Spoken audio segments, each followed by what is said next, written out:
Hi, I'm Giancarlo, And I'm Felicia. and this is our review of 20th century. Except I'm a little confused. What century are we in? 21st? yeah, 22nd? 21st. We're in the 21st century? Yeah. No. What? Are you serious? Okay, because. We were in the 21st century Let me count. 112 years ago. How does centuries work? Hundreds, right?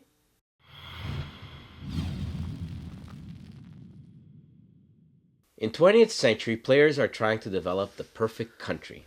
In the box, you'll find a game board, which is separated in four different parts and the score track all around it.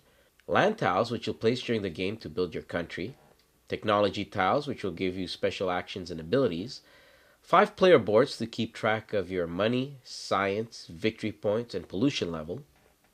A double sided technology tile to show the minimum cost and tech cost for that round.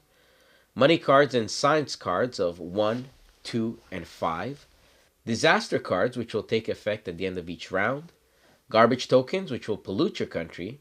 Bonus VP cards for round 2 and 4. And finally, wooden tokens for each players, including bridges and pollution. The game is played in 5 rounds plus a bonus 6th round. Here's how to set up the game. Place the board in the center of the table. Give each player a board, wooden tokens of the same color, and the starting tile. They also get $10 and 10 science cards. Each player will start with 3 gold and 2 science. The pollution is at 0 on the starting tile. Those 2 cities are the ones producing the 3 gold and 2 science, shown by icons. Now set up the land tiles and tech tiles in order of their rounds. Shuffle all 6 stacks and place them next to the board. Do the same with the disaster cards. Now choose 2 bonus VP cards at random and place them on the corresponding area of the board. Finally, choose the first player and place him in the first player area and the others in the box next to it. You're now ready to start your civilization. At the start of a round, you will flip over land tiles in the first area of the board and tech tiles in the second area of the board. You'll also flip over the disaster card in the third area of the board. The first player will choose a tile and move it to the bidding area. The minimum bids for the tiles depends on what round it is. Now players will bid using money for the tiles. The winner of a tile takes it and places 1 garbage on it and 1 population on it, but does not connect it to his country just yet. The price of technology now decreases by 1.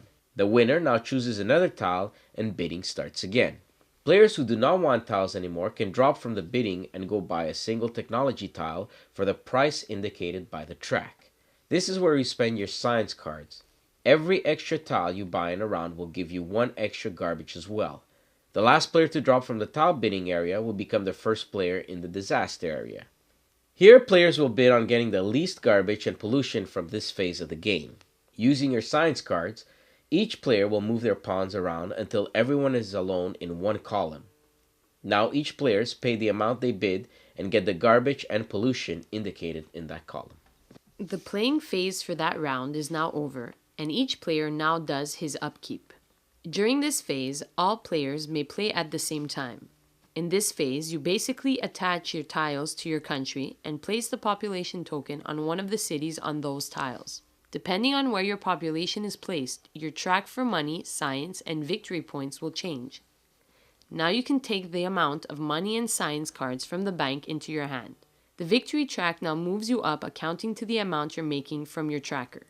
If you have population on a city which recycles, you can remove 1 garbage from that tile or any other connected adjacent tile.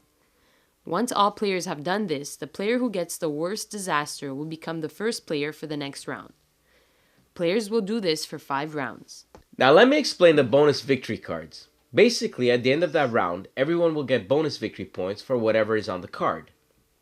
These are very important, and you should try to always get the most of these cards, or else you'll be left behind on the VP track. When you get to round 3 and 4, the minimum price will change and the cost for technology will also change. At round 5, flip the card over to change the values again. At the 6th round, you'll only do an upkeep, so nothing more will be bought. Then the final bonus victory points are given out, and the player with the most points wins the game. Let me explain some of the technology cards. The ones that look like land tiles will give you bonuses to connect cities with the same icon. Also, some of them will come with garbage or pollution. If your country is too polluted, you'll lose victory points at the end of the game, so try to stay green. The technology cards with a white border are one-time uses. These can give population and garbage or a bridge and a flower.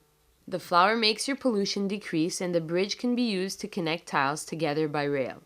The parks simply remove some pollution from your country.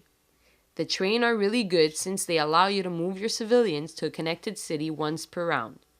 The other technology offer some buying actions. At the end of the final round, the players with the most gold cards will get victory points. The same for technology cards in their hand. Then, you'll get extra victory points for clean tiles with no garbage on them. No points if you have one garbage, and negative points if you have more than one garbage on a tile. Finally, you get points for your pollution track. The player with the most points wins.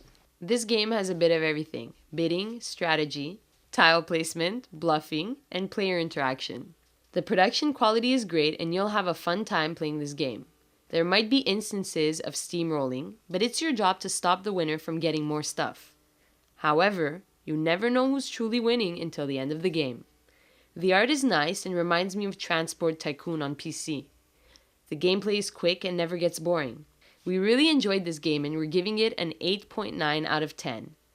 Don't miss this one if you like strategy and bidding games. What the fuck is 8.9?